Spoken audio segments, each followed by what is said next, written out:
So basically what we have right now is an attempt by the Russian Federation to legalize something that's already there for 8 years. And do you think Putin has any interest in a diplomatic solution?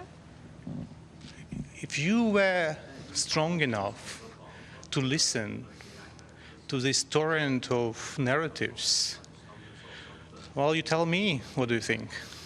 I'm not Putin's spokesperson. He has another gentleman. You said you're not afraid Council of... to which steps you would like the Security Council to take next that they are not taking? Not taking what? Say it again. What steps would you like them to take that they're not? The Security Council has to continue discussing the situation. This situation has been with us for 8 years. We have now a new phase, a very dangerous phase. And I was very, very, very much impressed with the majority of the statements. But that's enough. Is this enough for you? No, it's not enough. It's not enough for you, whatever country you represent, you know?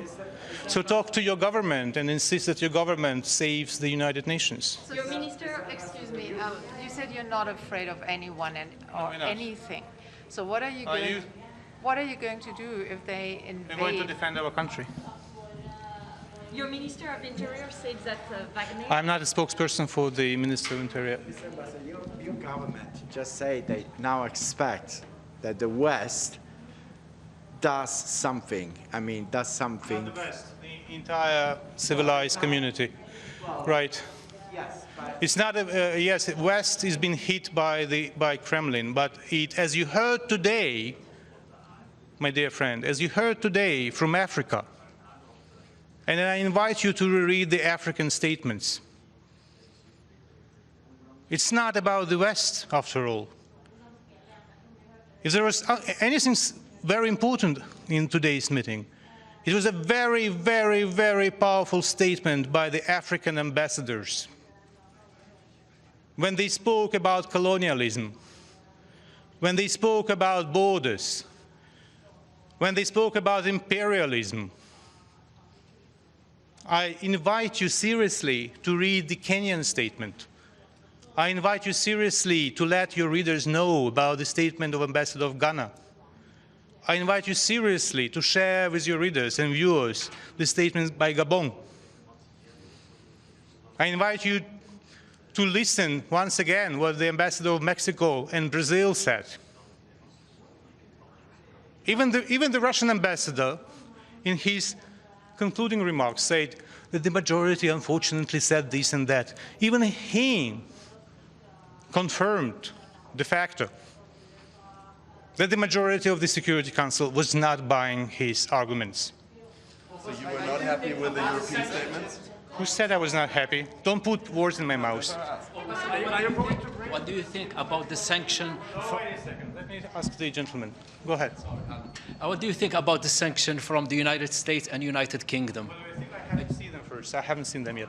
Are going to break diplomatic relations with Russia? What for? I mean, after that. What for? To be emotional and dramatic? We're not in the theater. It's up to my government to decide. We will take very informed decisions. And if you followed the meeting of the National Security and Defense Council of today in Ukraine, they remained open. They went, they left the room, but they said that the meeting of the Security Council of Ukraine will continue to adopt necessary decisions. Ambassador, the United States is convinced that there will be a further invasion. Are you? So there will be a further invasion. Putin said himself that he sent additional troops to Ukraine, so it's going to be an invasion. Read Putin's words on this. Ambassador, going back to the Normandy format, you mentioned that. Is any response about going back to the table? Because that will be to revise the Minsk agreement. By Putin? Between you, France, Germany. We all want to have summit. And you can read the statements by the office of Macron and by the office of the German Chancellor on the issue. We are all, with the exception of Russia, are willing to sit down unconditionally and discuss in the Normandy format necessary steps. It's only Russia who puts conditions. But the US already said, the US said the Minsk agreement is a threat to peace. So is there hope that Said what? the U.S. ambassador said the Minsk agreement is a threat to pieces. So I'm not commenting on the U.S. statements. I mean, they have a powerful mission with many spokespersons. but do you think that you can really take it up again and there is hope that diplomacy has a chance?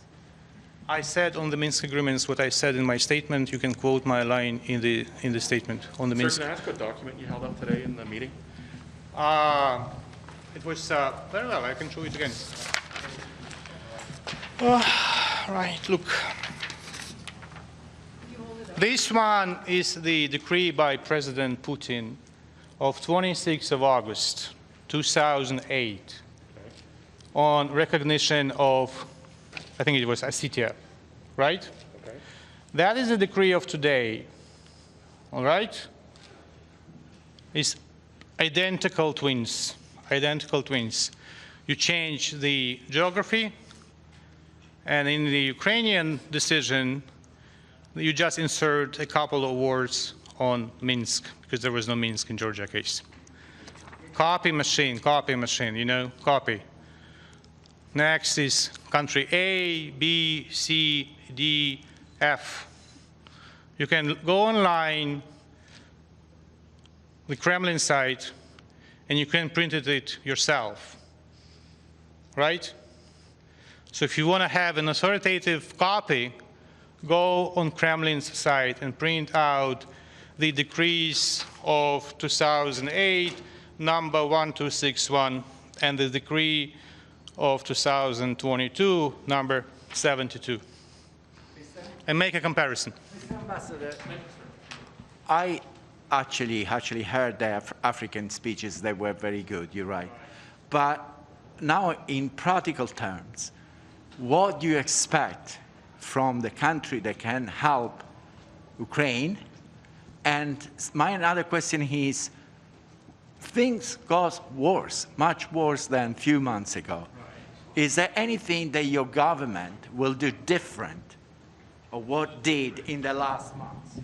Oh, is there anything that the government of the Russian Federation can do differently to improve the situation? My question is there anything that the government of the Russian Federation can do to agree with Ukraine, France, and Germany to sit down and discuss things around the table of Normandy 4 and other formats?